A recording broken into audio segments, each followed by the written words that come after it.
When someone mentions Myanmar food, your mind likely jumps straight to a few specific plates: a steaming bowl of mohinga, a vibrant lapet thok tea leaf salad, and heavily oiled, deeply flavored curries. But looking at this topographical map reveals a physical reality that complicates that menu. From the towering peaks of the Himalayas in the north to the sprawling coastlines along the Bay of Bengal, the country contains dozens of isolated cultural regions, each operating with its own local climate and agriculture. Despite this massive physical and cultural diversity, the national perception, both at home and abroad, leans almost exclusively toward one highly specific regional style of cooking. This dominance originates in the country's geographic center, specifically the settlements around Mandalay along the Irrawaddy River.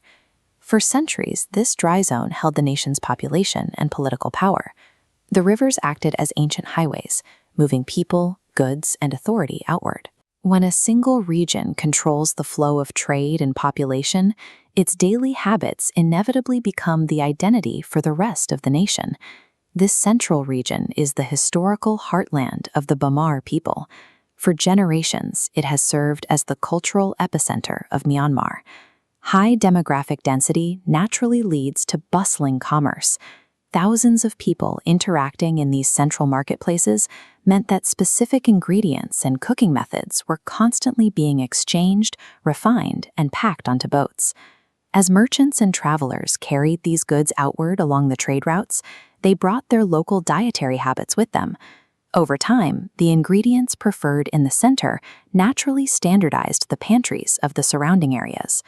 The culinary philosophy that emerged from this epicenter relies on a highly calibrated balancing act.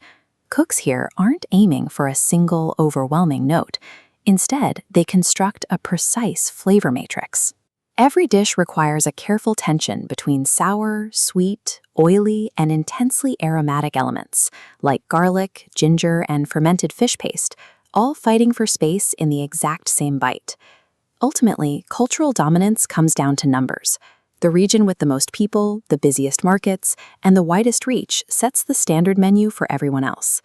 Look closely at mohinga, the absolute dictator of the Myanmar morning routine. It's a thick, highly textured fish broth poured over fine rice noodles, serving as the necessary calorie-dense fuel for the working population before the day begins. Later in the day, the social function shifts to lapet thok.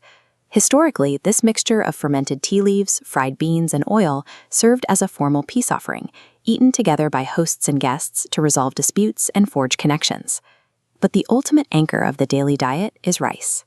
Massive portions of plain white rice act as a blank canvas to absorb the intensely rich, oily, and savory curries that define the central palate. The cultural definition of central cuisine depends on behavioral habits as much as ingredients. The mechanics of the meal rely entirely on the shared table. A proper setting requires multiple, diverse dishes placed in the center, ensuring every person in the circle partakes in the exact same variety of flavors. This family-style setup forces interaction. By sharing from the same bowls, the food transforms into a physical framework for social cohesion and family unity. Given all this influence, it is easy to assume that central Bamar cooking represents the entirety of Myanmar's culinary identity. But that assumption is false. Move to the edges of the map, and the plate changes completely.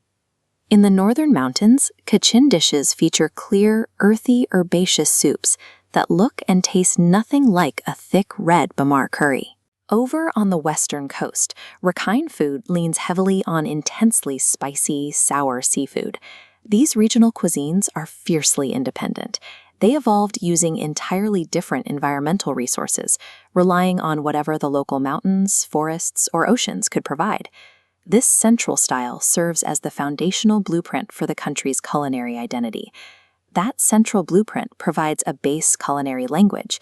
The national diet only achieves its full richness when that base layer interacts with the distinct specialized flavors stacking up from the outer states. To truly understand Myanmar, you have to look past the single bowl of mohinga. You have to listen to the ongoing dialogue between the powerful center and the incredibly diverse edges.